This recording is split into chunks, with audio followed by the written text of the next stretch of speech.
The projector hummed louder than the people in the room. Funny how machines never hesitate. My wife sat 3 chairs to my left at the HOA meeting, smiling at Mrs. Patterson's garden slideshow like nothing in the world. Could rot from the inside. 15 years of marriage. 3 children. 1 quiet suspicion that had learned how to breathe on its own. I stood when it was my turn to present the community budget revisions. My palms were steady. My pulse wasn't. She looked at me then. A small frown, confusion. "Daniel?" she whispered. I didn't answer. The first slide appeared. A laboratory header. Clinical, blue, sterile. Then the numbers. Probability of paternity, 0%. The room shifted. A cough. A chair scraping tile. She laughed. Actually laughed. "You're paranoid," she had told me weeks earlier. "They are yours." The second slide appeared. 0%. The third, 0%. 3 children. 3 perfect zeros. Her smile collapsed slowly, like a building realizing it had been hollowed out. "Daniel, what is this?" Her voice cracked on the second word. I watched her the way a surgeon watches a monitor, detached, focused. "This," I said calmly, "is the truth. And truth doesn't need to shout." It hadn't started with DNA tests. It started with silence. Small things. A look she couldn't hold. A hand that pulled away too fast. Our youngest had her eyes, but none of them had mine. I told myself genetics are unpredictable. So is betrayal. 15 years ago, I built a life with her from nothing. I worked late. I invested carefully. I provided stability so she could focus on family. She focused on something. Just not me. The first crack came when our eldest needed a blood test for surgery. The doctor glanced at the chart, then at me. "Strange," he murmured. "Blood types don't align." I smiled, played ignorant. Went home. Watched her from across the dinner table as she laughed at something on her phone. The glow lit her face. A private world in her palm. That night, I lay awake beside her and listened to her breathing, steady, innocent, or rehearsed. When I asked about the blood type discrepancy, she didn't flinch. "You're overthinking again." Overthinking, such a convenient word. It plants doubt inside the victim instead of the liar. Weeks later, I suggested DNA tests casually. "For fun," I said. "Ancestry project." Her fork froze midair. Then she smiled. "You're paranoid," she said softly. "They are yours." There it was. Not anger, not offense, fear. And that was when I stopped being a husband and became an investigator. I didn't argue. I ordered the kits online that night, used cash, collected samples while they slept, hair from brushes, saliva from discarded cups, methodical, clinical. My children laughed with me the next morning. They called me Dad. I answered, because biology and habit are 2 different things. The results took 10 days. 10 long, silent days where I watched her move through the house like a trespasser who thought she owned it. She guarded her phone.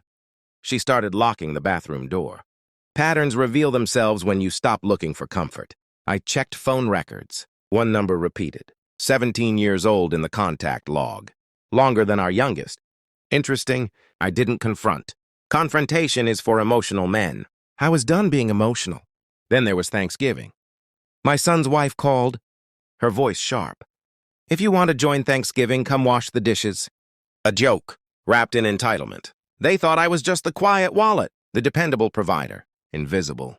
I looked around the house I had paid for, at the woman who had possibly built her own family inside mine, and something inside me went cold. "I won't be coming," I said.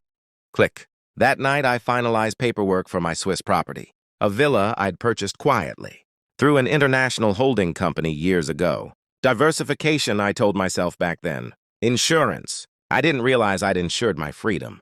The DNA results arrived the next morning. 3 envelopes. I opened them alone, and the world rearranged itself into something cleaner, crueler, honest. 0%. All 3. I read the reports twice. Then a 3rd time. Science doesn't stutter. I felt nothing. Not rage, not heartbreak, just clarity. That evening, I placed the printed results on the kitchen counter.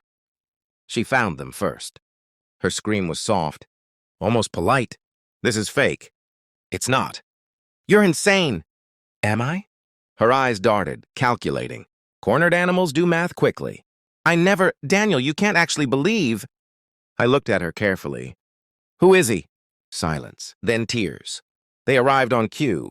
I was lonely. There it was. 15 years condensed into one selfish sentence. Lonely. While I worked? While I built? While I trusted? How long? I asked. She didn't answer. She didn't need to. 17 years in the phone log, longer than our marriage. I nodded once. Tomorrow, I said calmly, we're attending the HOA meeting. Why? You'll see. And she did. Back in that community hall, as whispers filled the air, I advanced the final slide. Property records. Swiss villa. Transferred solely into my name. Trust funds? Frozen. Joint accounts? Closed. Gasps rippled through the room. She stood abruptly. You're humiliating me. No, I replied quietly. I'm correcting a narrative. She lunged toward the projector. Mrs. Patterson blocked her path unintentionally.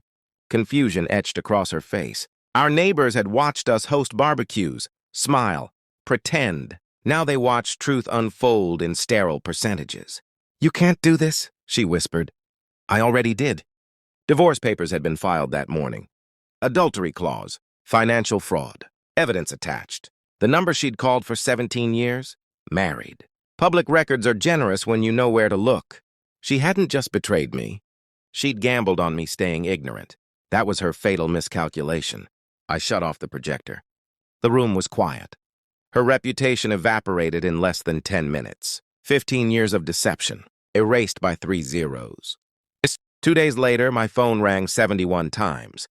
My daughter-in-law. Voicemails layered with panic. Photos of my Swiss villa had circulated online.